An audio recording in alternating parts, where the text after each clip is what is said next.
Hey folks, Teddy Feinberg here, Brook Stockburger out of commission today. We are joined by Ernesto Garcia, Radio of Las Cruces host. You can check him out on Talkin' Sports, KSNM, AM 570 every Friday at 4 p.m. Great local sports talk radio. Ernesto, thanks for coming on. Let's get right to it. Thanks again, Teddy. Let's get the ball rolling here. High school football, District 3 5A, it kicks off this weekend. Your thoughts? Oh, I tell you what, all area teams are shooting for that position. And the bottom line is, September doesn't win championships, November does. This leads right up to November, and it's all about positioning. It's down to two teams. It's Cruces and it's Mayfield once again. And they want to be positioning for the best spot that they can get the right draw from the NMAA when the selection committee comes out. You want to win that Cruces Mayfield game, and you want to get yourself that good bye week so you can move forward.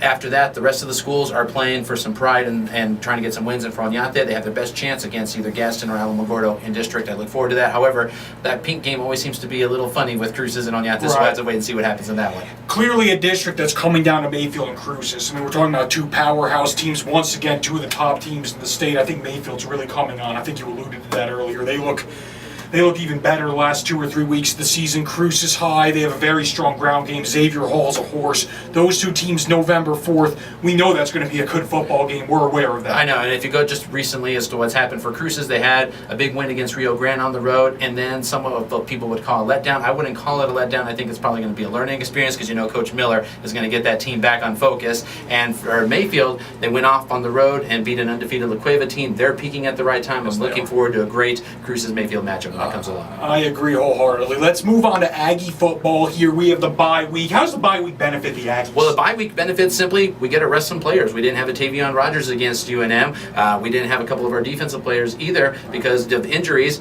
but we had them healed up for that game. They get another week to heal up, and they'll be back for the Idaho game, tough enough to wear pink. And the good thing is we didn't need them for UNM. 3 in a row for head coach Dwayne Walker, and that's big key. I think he's going to take full advantage of this week to look ahead at what to prepare for, but Idaho's the only thing on his mind, and getting a win here at Aggie Memorial Stadium in front of the fans on Tough Enough to Wear Pink is going to be huge for them. Aggies 2-3 going into their week 6 bye week. They could be 3-3 if they beat Idaho. Big football game. They really have a chance to establish some momentum.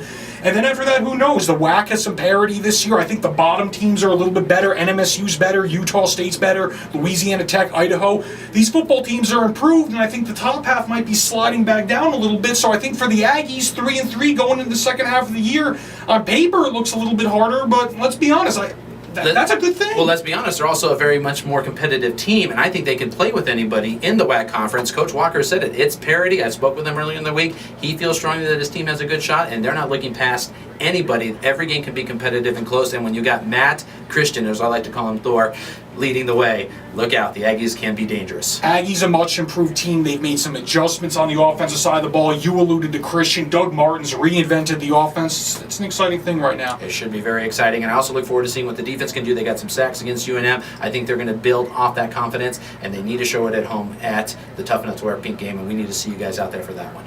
Folks, thanks for joining us as always. Great job, Ernesto. Great to have you on. Check us out on lcsun-news.com all day, every day, Twitter, Facebook. We're prominent on there. Have a good one.